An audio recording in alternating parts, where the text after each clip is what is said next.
Un gigantesco y fragoroso remolino de truenos y lluvia, que extiende sus brazos en espiral en un abrazo destructivo. Puede abarcar más de 1000 kilómetros. Siento que hemos perdido nuestra ciudad. Eso es un ciclón tropical. Es como un rugido con la fuerza de un tren de mercancías. Sus vientos pueden ser letales, pero la marejada ciclónica es aún peor. No me queda nada. Mi impresión inicial fue una devastación total y absoluta. Crea un gran problema humanitario y también técnico. ¿Cómo se limpia algo así? Las tormentas se están intensificando y la población urbana ha aumentado, por lo que corremos más riesgo que nunca. Los huracanes cada vez son más intensos y duran más. Más o menos 10.000. Entre los escombros de algunos de los mayores desastres del mundo, podemos encontrar pistas para predecir y sobrevivir a una de las fuerzas más extraordinarias de la naturaleza. En todo el planeta, la humanidad se expone a la catástrofe. El desastre acecha bajo la superficie de la Tierra.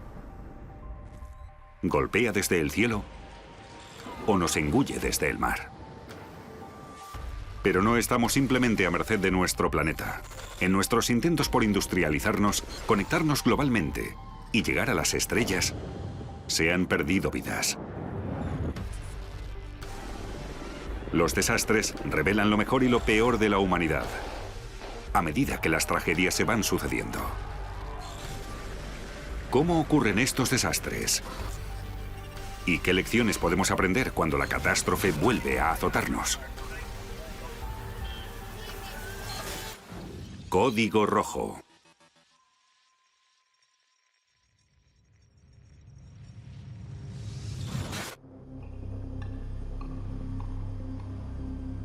Los estados del sur de Estados Unidos son famosos por su estilo de vida tranquilo, a orillas de las cálidas aguas del Golfo de México.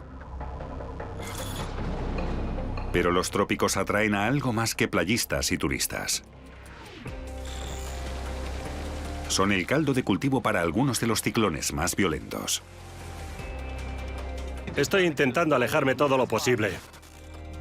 En distintas partes del mundo lo llaman de diferentes maneras. En Australia es un ciclón, en Estados Unidos tornado y en México lo llaman huracán.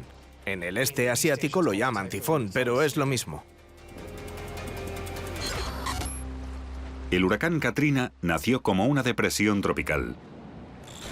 El 23 de agosto de 2005, cerca de las Bahamas. Cuando estos ciclones se forman en zonas tropicales, tienen lo que se conoce como un núcleo cálido. El aire asciende a su alrededor y luego empieza a hundirse, formando el ojo del ciclón. Las altas tasas de evaporación impulsan el movimiento del aire cálido y húmedo hacia la atmósfera. Los océanos tienen que estar a unos 27 grados centígrados. Y también se necesita que las condiciones atmosféricas sean favorables para permitir que el aire ascienda y luego se disperse. Cuando el aire de la superficie oceánica asciende, la presión baja y se absorbe más aire cálido para reemplazarlo,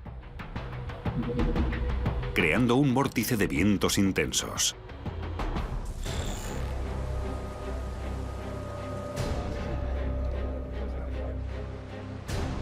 Mientras los ciclones se desplazan por aguas tropicales, pueden aumentar de intensidad y tamaño rápidamente. Cuando Katrina atravesó el sur de Florida y salió al Golfo de México, las altas temperaturas de la superficie marina hicieron que empezara a desarrollarse de verdad. Tienes la obligación de mover el culo y largarte de aquí. Te lo estoy diciendo, vete ya. En el Golfo, Katrina se convirtió en un monstruo, con vientos de más de 175 kilómetros por hora. Más vale prevenir que curar y prefiero prepararme antes de que llegue el momento. El huracán Katrina fue una tormenta gigantesca. Llegó a la categoría 5 y ocupaba el Golfo de México entero. Entonces Katrina sufrió una transformación muy característica antes de llegar a la costa. Hay unas bandas en espiral que envuelven la tormenta y pueden llegar a cerrar la pared del ojo, que desaparece, pero entonces se forma una pared nueva. Es uno de los procesos que puede agrandar una tormenta. Katrina se debilitó y pasó a una categoría 3, pero aumentó de tamaño. Dejó de intensificarse y empezó a extenderse, y en ese punto el área del viento se volvió muy grande.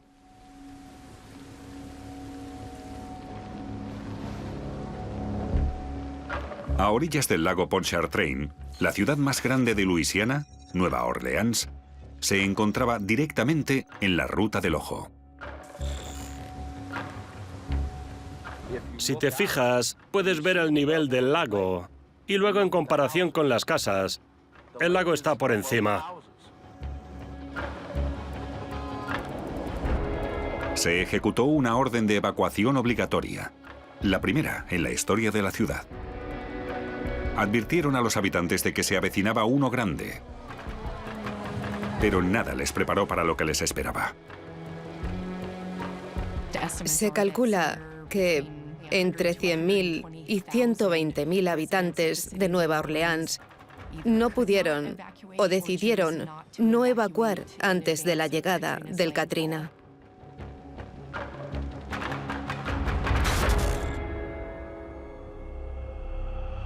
...29 de agosto de 2005, Nueva Orleans. El Katrina fue como dos desastres en uno. Por un lado estaba el huracán tradicional que sucedió en la costa de Mississippi. Mississippi estaba a la derecha del centro. Los vientos soplaban tierra adentro y llegó una marejada ciclónica increíble que inundó todas las ciudades costeras. Nueva Orleans estaba al oeste del centro y el viento soplaba desde el lago Pontchartrain hacia la ciudad. Cuando la marejada ciclónica llegó al lago Pontchartrain, los diques no aguantaron su fuerza. Cuando cedieron, no hubo nada que impidiera la llegada del agua. Tengo entendido que la mayoría de la gente se ahogó, que fue la inundación lo que mató a la gente.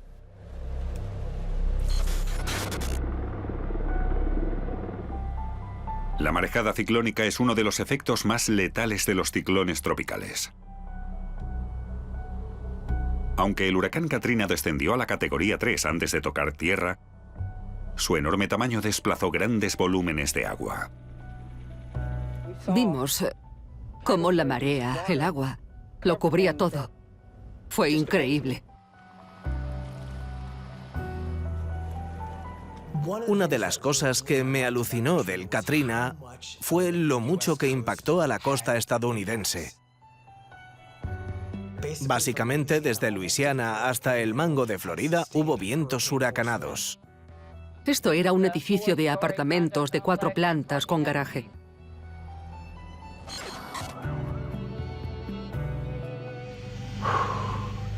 Que envíen mucha ayuda. En una zona propensa a las marejadas ciclónicas, como el norte del Golfo, se empieza a acumular agua a lo largo de la costa y la lleva al centro de la tormenta. Al final, afectó a una zona de unos 233.000 kilómetros cuadrados, más o menos del tamaño de Gran Bretaña.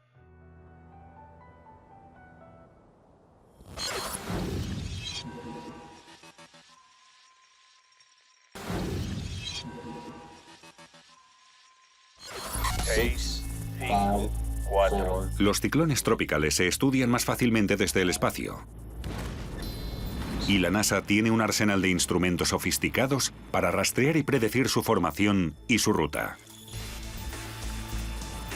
Los satélites Terra y Aqua analizan los índices de precipitaciones, la temperatura y la humedad, así como la velocidad del viento en la superficie, la altitud de las nubes y el calor oceánico. Más cerca del suelo, los cazahuracanes llevan a cabo misiones más arriesgadas. La misión de hoy es quedarnos en este entorno tanto como sea posible. La penetración en la tormenta la realizan los aviones C-130 de las Fuerzas Aéreas, así como el P-3 de la Administración Nacional Oceánica y Atmosférica. Y sus derrotas están diseñadas para encontrar el centro, y no lo encontrarían a no ser que vayan hacia él, lo cual significa penetrar la pared del ojo. Aunque junto a la pared del ojo de la tormenta se encuentran los vientos más fuertes del ciclón, el centro, el ojo en sí, es un oasis de calma. Estamos en el ojo. No hay turbulencias. El ojo de un huracán es una experiencia surrealista. Para llegar al ojo tienes que atravesar lo peor de la tormenta. Así que te traumatiza el constante rugir del viento. Parece que está todo en calma. Pero entonces oyes que se acerca la pared del ojo Cuesta creer que esto es una calle, ¿verdad? y llega como un tren de mercancías.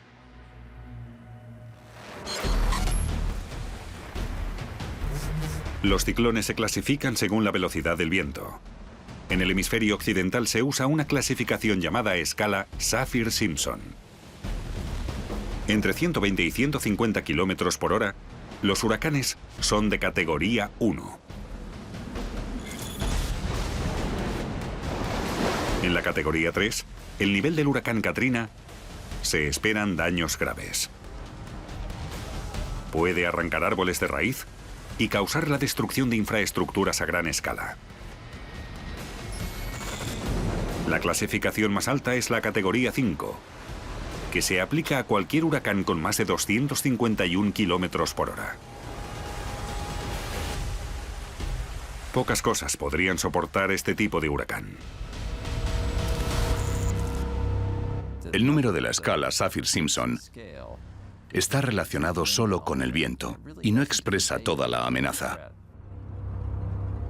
Hay muchas otras amenazas asociadas que a veces son proporcionales a esa escala y otras no.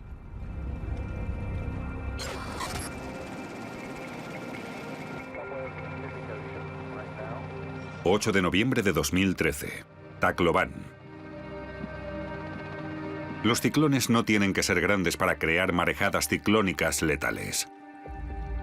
Como el supertifón Haiyan, el ciclón tropical más violento que ha tocado tierra. En 2013, llegó a la ciudad de Tacloban, en Filipinas, con una categoría 5. La más alta posible. Mató a más de 6.000 personas. Los medios y la gente suelen confundir la intensidad de una tormenta con el tamaño. Así que dijeron que el supertifón Haiyan era muy grande cuando en realidad era un tifón muy pequeño pero muy intenso. La temperatura de la superficie del mar donde se formó el Haiyan rondaba los 30 grados. Al no haber cizalladura, no había nada que lo frenara. Se midieron vientos con una velocidad constante de 305 kilómetros por hora y rachas de hasta 380. Pero cuesta medir el viento en ese entorno, porque casi ningún dispositivo soportaría algo así. Así que no tenemos manera de saberlo.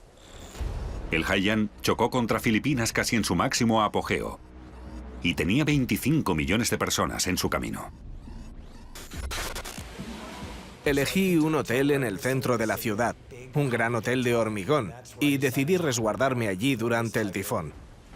El viento ha empezado a sonar como un gemido y pensé que estaba llegando la circulación del ciclón. Fue la destrucción total. Tacloban casi fue borrada del mapa. Al principio solo hay viento, llueve y hace mal tiempo, pero va empeorando. Cuando llegas a la pared del ojo del huracán, entonces se desata la locura. El edificio está destrozado. La pared del ojo es la zona con los vientos más fuertes, justo en el centro del ciclón, donde el aire cargado de humedad asciende a velocidades espectaculares.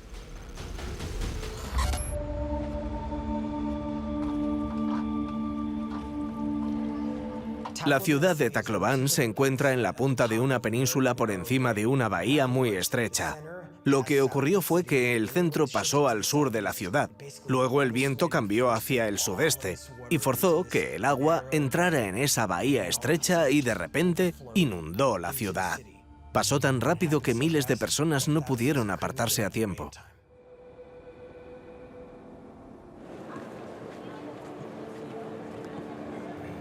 Antes no había habido nada como el Haiyan, y no he visto nada igual desde entonces. Ver una ciudad de 220.000 habitantes destruida, bloques enteros desaparecidos, montones de escombros, cuerpos por las calles. Y te esperas ver servicios de emergencia, a los primeros intervinientes ayudando a los heridos o prestando ayuda, pero ese no fue el caso. La magnitud de esta catástrofe fue tal que la sociedad quedó paralizada. No había sirenas ni tráfico en las calles porque estaban cubiertas de escombros. Solo había personas desesperadas intentando excavar entre los restos. Es una de las cosas más horribles que he visto. Se vino abajo por completo la infraestructura de servicios básicos de la ciudad. Los hospitales estaban desbordados con heridos. Nunca había visto nada tan lúgubre o desesperado. El Haiyan se me ha quedado grabado en la memoria.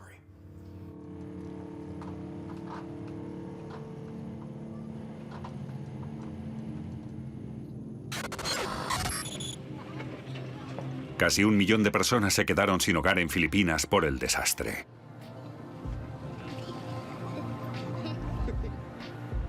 La escasez de comida, agua y medicamentos desesperó a la población. Y miles de personas irrumpieron en el aeropuerto local el 12 de noviembre. Tiraron vallas y se pelearon por subir a los aviones. Los camiones de ayuda eran atacados y robaban la comida. Es un caos. No sé dónde ir, ni dónde conseguir comida. Enviaron al ejército y establecieron un toque de queda para intentar restaurar el orden. Una semana después del paso del ciclón, Tacloban comenzó la terrible tarea de enterrar a sus muertos. Alinearon los cuerpos en la costa de la ciudad destrozada para fotografiarlos, etiquetarlos y enterrarlos en una fosa común. Esto pasa en muchos lugares del mundo, donde hay regiones pobres, en las que las estructuras no están bien construidas y no aguantan nada. Y si la gente consigue salir, no tiene a dónde ir. En situaciones como estas, nada es lo bastante rápido. La necesidad es enorme e inmediata, porque todo el mundo tiene hambre a la vez. Nadie tiene agua, ni tampoco hay comunicaciones ni electricidad. Así que estamos hablando de un gran problema humanitario y técnico. ¿Cómo se limpia algo así? ¿Qué se reconstruye? Hay fotos de Tacloban semanas o meses después, y la destrucción sigue allí. Fue muy difícil reunir los recursos para comenzar el proceso de limpieza y reconstrucción, porque no los tenían. Ayuda.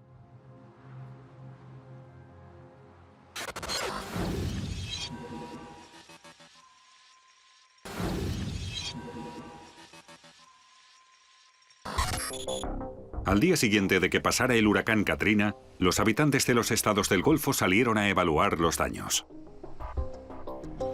30 de agosto de 2005, Nueva Orleans. Aunque se había librado de un impacto directo, lo peor para Nueva Orleans estaba por llegar. El agua subió de la nada. Todo el mundo intentó subir a algún punto elevado, pero no hay ninguno. Algunos de los que no evacuaron porque pensaron que el huracán no iba a ser para tanto, no estaban del todo equivocados. Gran parte de las inundaciones y la destrucción de Nueva Orleans se debió al fallo del sistema de diques. Hasta que los diques fueran reparados y se contuviera el lago Pontchartrain, la ciudad permanecería sumergida. La capa de arena llegaba a 3/4 de la pared, lo cual indicaba que el agua había pasado por esas casas con una fuerza asombrosa. El tamaño de los escombros se duplicó, así que era cuestión de tiempo que el dique se rompiera. Los diques fueron diseñados y construidos por el Cuerpo de Ingenieros del Ejército estadounidense para proteger a la ciudad de la inundación. Pero incluso ellos conocían sus limitaciones. El Cuerpo de Ingenieros del Ejército estadounidense había hecho experimentos con estos diques en los años 80 y sabían que el tipo de diques que habían construido estallarían cuando el agua llegara a cierto nivel. En 24 horas, había más de 28 fugas en los muros de contención. No todos se derrumbaron. Algunos no llegaban hasta otras partes de los canales porque una parte era propiedad de un departamento gubernamental y otra de otro, y no se habían puesto de acuerdo por motivos burocráticos, así que nunca las unieron. Así que en algunas partes, el 80% de la ciudad quedó inundada y en algunas zonas más del 80% de las casas se perdió. Cientos de personas se ahogaron. He visto muchos cadáveres. He salvado a algunos en sus casas y yo también me podría haber ahogado. Decenas de miles de personas se quedaron aisladas. A pesar de las órdenes de evacuación, hasta 120.000 habitantes se quedaron en la ciudad. Ha sido horrible. Tened cuidado. Mucha gente no se marchó porque no pudo. Eran mayores o discapacitados. No tenían dinero en el banco o no tenían tarjetas de crédito. En algunos casos, no tenían familiares ni amigos fuera de la ciudad. Se están poniendo enfermos. El agua está bastante estancada. A mucha gente le preocupaba que quisieran evacuarlos para quedarse con sus terrenos. Nueva Orleans era una ciudad en expansión y algunas constructoras querían sus casas, así que temían que no les dejaran volver. Aquí puedo estar a salvo, puedo vigilar mi casa, no quiero irme. Si la fe de los habitantes en el sistema era escasa antes del Katrina, el fracaso de las autoridades después del desastre la destrozó. Ha sido una tormenta devastadora que requiere acción inmediata. Me alegro de informar de que se ha llamado a las tropas y el centro de convenciones es seguro. El 1 de septiembre, 30.000 personas estaban apiñadas en el dañado Superdome de Luisiana. Otras 25.000 estaban en el centro de convenciones. Ambos eran refugios provisionales oficiales. Pero a pesar de ello, no contaban con los recursos necesarios para un desastre de esta escala. Hubo una gran escasez de comida y agua, tanto en el Superdome como en el centro de convenciones. Oye, ¿tenemos insulina? Y os podéis imaginar, cuando hay decenas de miles de personas en estas condiciones, lo rápido que se podría desatar el caos. Y eso fue lo que informaron los medios. Pero parece que la gente empezó a organizarse para conseguir los recursos necesarios, sobre todo para los más vulnerables. Doy gracias a Dios porque todo el mundo está ayudando a su prójimo. Si podéis ayudaros los unos a los otros, estaríamos mucho mejor. Gracias.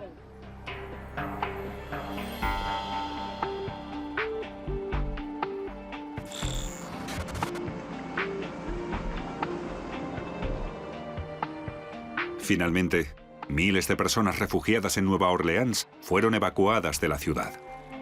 Mantened juntos a los miembros de vuestra familia.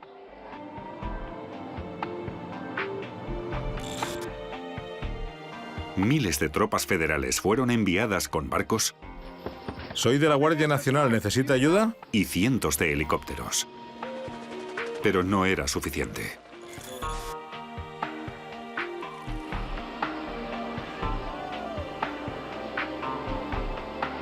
Este caballero. Así podemos dar prioridad al siguiente. Se pidió por radio y televisión que los dueños de barcos particulares acudieran al rescate.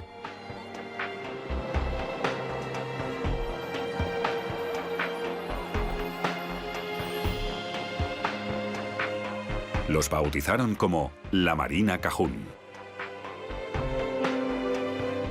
Creo que los huracanes sacan lo mejor de la gente. Los humanos sienten un deseo de unirse ante la adversidad y creo que un huracán, un terremoto o cualquier desastre saca eso a la luz. Esto se ha estudiado y existe un sentimiento de cohesión comunitaria, un sentimiento eufórico de que juntos podemos lograrlo. Conocer a tus vecinos, tener relación con ellos y ayudarnos los unos a otros a prepararnos para estos acontecimientos extremos podría ser una de las cosas más importantes que podemos hacer para aumentar las probabilidades de supervivencia en un desastre.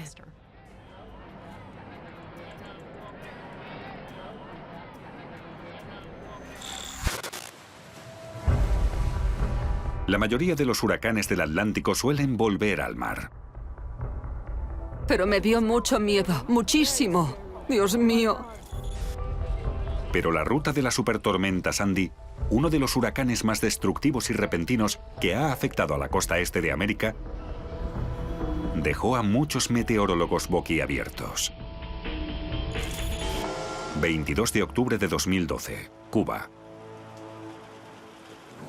Sandy se formó a finales de 2012 durante la temporada de huracanes y al principio era bastante predecible en el Caribe. Las condiciones que tenemos aquí en la vivienda, ustedes pueden apreciar, no sé si podrá soportar el impacto del ciclón. Sandy se formó a partir de una onda tropical. Se convirtió en un gran huracán al cruzar Cuba y moverse hacia las Bahamas. Con categoría 3, Sandy atravesó Cuba. Olas de hasta 9 metros se estrellaron contra la costa cubana, así como una marejada ciclónica de 2 metros. Más de 100.000 casas quedaron dañadas. Empezaron a volar tejas. Murieron 11 personas.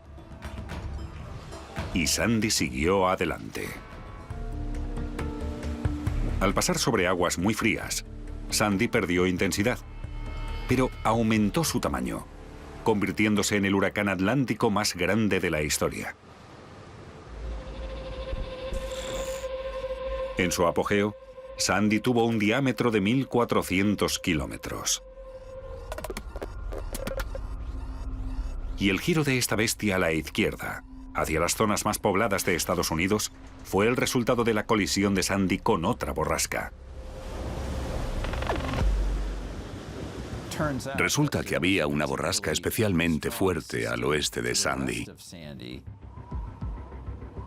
Aire frío que había bajado hacia el sur desde los estados del este y del centro y que desempeñó un papel en el giro de Sandy hacia la izquierda. Estas borrascas llevaron hielo y nieve a las montañas de Virginia Occidental y tormentas de nieve azotaron la región con fuertes vendavales. No puedes ir a ningún lado. Hay árboles en la carretera y han cortado la interestatal. No se puede hacer nada. Había varios centímetros de nieve en algunas zonas de los Apalaches. Era increíble. Así que se produjo una yuxtaposición de riesgos tropicales e invernales en un solo evento. Cuando los Apalaches se congelaron, la costa del noroeste sufrió enormes marejadas ciclónicas empeoradas por la luna llena y la marea alta 2 días antes de Halloween. Nos ha afectado muchísimo. Los alrededores de Nueva York y toda la costa de Nueva Jersey quedaron completamente inundados. Hubo muchos problemas porque es una zona de alta densidad demográfica. Hubo una marejada ciclónica de más de 3 metros en el Battery Park, más alta que cualquier estructura que tuvieran para evitarla. Y cuando el agua la superó, no había nada que impidiera que entrara en el metro y en otros lugares. Hubo apagones generalizados por la parte baja de Manhattan y las regiones cercanas. Millones de personas se quedaron sin luz. Una de las lecciones más importantes que nos enseñó el huracán Katrina fue que el sistema sanitario no estaba preparado. Nos dimos cuenta de que el sistema sanitario tenía que responsabilizarse de sí mismo y tener su propio protocolo de gestión de emergencias. Como resultado, durante el huracán Sandy, los hospitales de la zona de Nueva York lo hicieron muy bien en muchos aspectos. Aunque hubo apagones, habían estado practicando, se habían preparado durante la década que había pasado y los hospitales volvieron a funcionar rápidamente.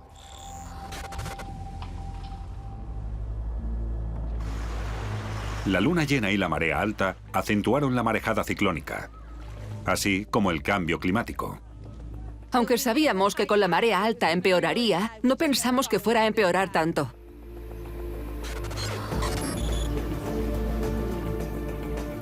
El nivel del mar alrededor de Nueva York ha aumentado 30 centímetros desde los años 50.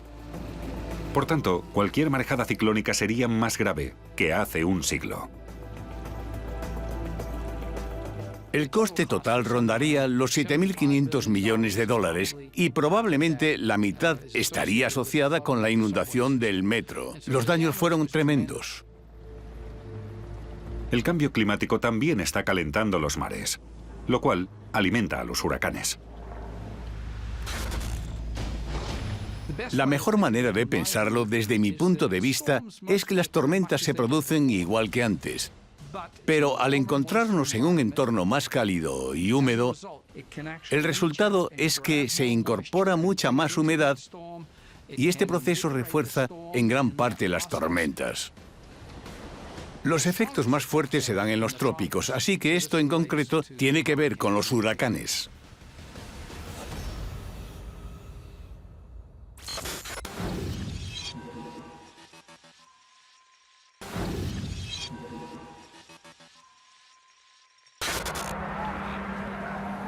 Esto tuvo un efecto drástico sobre el huracán atlántico más letal de los últimos 200 años, con un total de más de 11.000 víctimas. La lluvia fue lo que convirtió al huracán Mitch en un desastre humanitario sin igual. Bueno, yo estoy para volverme loca, sinceramente. ¿No? Mi vida es andar para arriba y para abajo, porque mientras no encuentre el resto de mi hijo para enterrarlo tan siquiera. El huracán Mitch se creó en el Caribe a finales de octubre de 1998 y se intensificó rápidamente, alcanzando la categoría 5 en solo 2 días. Cuando se acercó a Honduras, los vientos se habían debilitado considerablemente, pero la tormenta se había vuelto extremadamente lenta, por lo que cayó una gran cantidad de lluvia en una sola región. El terreno montañoso recibió una increíble cantidad de humedad desde el Atlántico que se acumuló en lo alto de las colinas, provocando unas riadas devastadoras. Esto también pasa en otras partes del mundo, cuando una cantidad tremenda de humedad llega tierra adentro y choca con montañas o colinas y cae tanta agua a la vez que se producen aludes de barro que pueden engullir ciudades enteras. En Honduras, pueblos enteros desaparecieron bajo aludes de barro.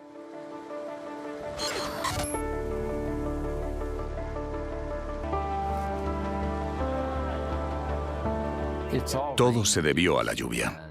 Cayeron casi 50 centímetros de agua en las colinas en un corto periodo de tiempo.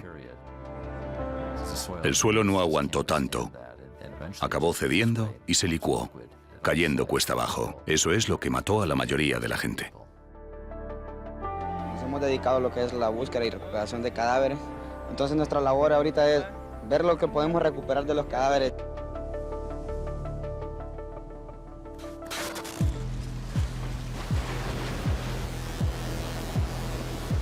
Los efectos de la tormenta llegaron a Nicaragua. Un gigantesco alud de barro mató a 2.000 personas en Pozoltega. Los trabajadores de rescate que intentaron llegar a los pueblos destrozados casi no pudieron debido a las crecidas. En Honduras, la mayoría de los terrenos agrícolas se encuentran en las colinas. Después de muchos años de agricultura de roza y quema, los agricultores habían cortado y quemado bosques para sembrar cultivos, repitiendo el proceso cuando el suelo se volvía menos fértil. En los casos en los que se producen incendios o tala deliberada y deforestación, se altera la capacidad del suelo de lidiar con la cantidad de agua que cae directamente en forma de precipitaciones o durante el deshielo. Cuando empezamos a talar árboles en cualquier entorno o situación, vamos a causar daños, pero también afectamos a la estabilidad de la superficie de la tierra. Dos tractores que agarraron río abajo. Y sí, en realidad son pérdidas millonarias. Trabajo de 30 años, verlos perderse en 48 horas, sí duele, ¿va? Ahí lo único que lo sostiene a uno es la fe en Dios. Los aludes de barro arrasaron gran parte de los cultivos del país. Los de bananas, judías y caña de azúcar se resintieron mucho, con pérdidas de un total de 480 millones de dólares. Muchas carreteras quedaron cortadas y puentes destruidos, aislando a aquellos que necesitaban ayuda desesperadamente. Gran parte de las infraestructuras quedó destruida. En ambos países, un total de 2 millones de personas se quedaron sin hogar. No les ha dado nada, ni comida, ni ayuda en materiales. Los meses siguientes se convirtieron en una lucha a vida o muerte para algunos de los más pobres de Latinoamérica, que habían empezado a recuperarse hacía poco tras muchos años de guerra civil. El impacto fue tan devastador que la Organización Meteorológica Mundial retiró de forma permanente el nombre Mitch de su lista de huracanes.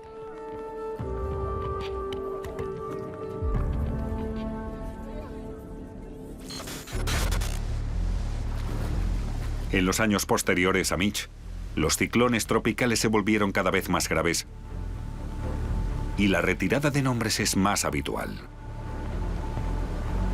La temporada de huracanes de 2005 fue tan severa que retiraron un número récord de nombres. Dennis, Rita, Stan, Wilma y Katrina. 14 de septiembre de 2005, Nueva Orleans. Pero para muchos oriundos de Nueva Orleans, las cicatrices que dejó Katrina nunca desaparecerán. Está el trauma original del huracán, que ya es impactante. Estás viendo tu casa inundarse. Puede que veas cadáveres pasar flotando. Eso se alarga durante horas, si no un día o más antes de recibir ayuda. Es una experiencia traumática. Cuando llevaron a familias a refugios provisionales, el estrés siguió aumentando. Como socióloga, me interesó especialmente estudiar cómo se vieron afectados los niños por la tormenta y sus consecuencias. ¡Queremos ayuda! ¡Queremos ayuda! Casi todos los niños faltaron varios días e incluso semanas o meses de clase. También hubo impactos en cuanto a la destrucción de redes de amigos o familiares. También se vieron efectos a largo plazo en los niños. Que se graduaran o no tenía mucho que ver con cuántas veces se habían mudado tras la tormenta.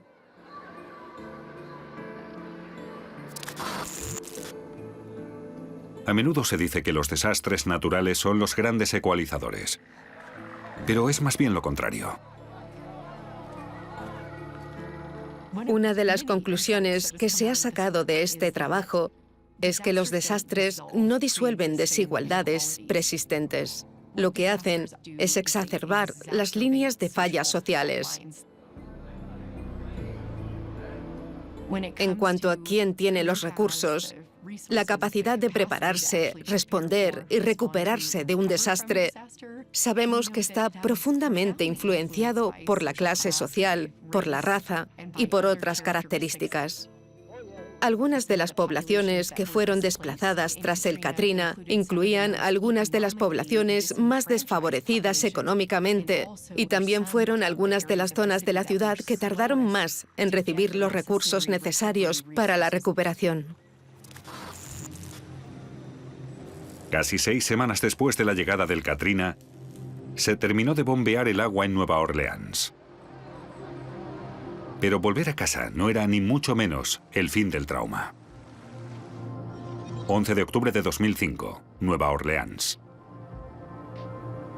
Incluso cuando ha pasado la tormenta, el agua se queda en un edificio y sigue causando estragos. Hubo que demoler muchas casas. Hubo zonas muy extensas que fueron inhabitables durante mucho tiempo. Incluso después de drenar el agua, hubo que encargarse de la limpieza y el coste económico fue enorme. Los efectos persisten años e incluso décadas después de un acontecimiento tan devastador. Mi primera reacción fue alegrarme de haberme ido. Si me hubiese quedado, no habría sobrevivido. Hemos aprendido muchas lecciones importantes de los errores del huracán Katrina. Sin embargo, no hay garantías de que no vuelva a suceder, incluso en la misma ciudad. El cuerpo de ingenieros ha reconstruido la mayoría de diques para prepararlos para la siguiente tormenta de categoría 3, pero, por desgracia, no están preparados para una de categoría 4 o 5. Así que podría volver a ocurrir en el futuro.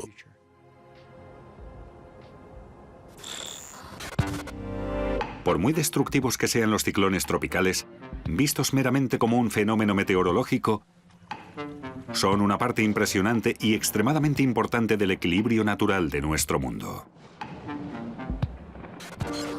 Son una fuerza de la naturaleza increíble. Su simetría, su manera de moverse, cómo se forman, es algo fenomenal. Pero también son un mecanismo que redistribuye el calor de forma muy eficaz por la Tierra. Necesitamos poder realizar ese mecanismo meteorológico.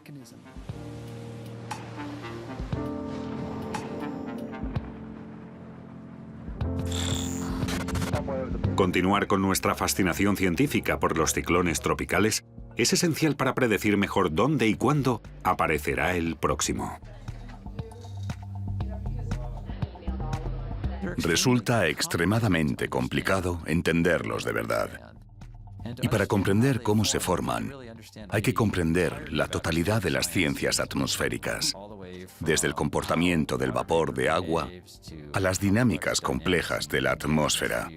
Y luego hay que relacionarlo todo. No deja de asombrarme que esta increíble máquina, esta temible creación, sea solo un resultado natural de los procesos terrestres. Sabemos lo que necesitamos hacer para ayudar a la población a prepararse mejor para los desastres. Vamos, chico. Ahora mismo la pregunta es, ¿tenemos la voluntad política y vamos a invertir lo que hará falta para ayudar a que las comunidades y las ciudades sean más resistentes ante los desastres naturales?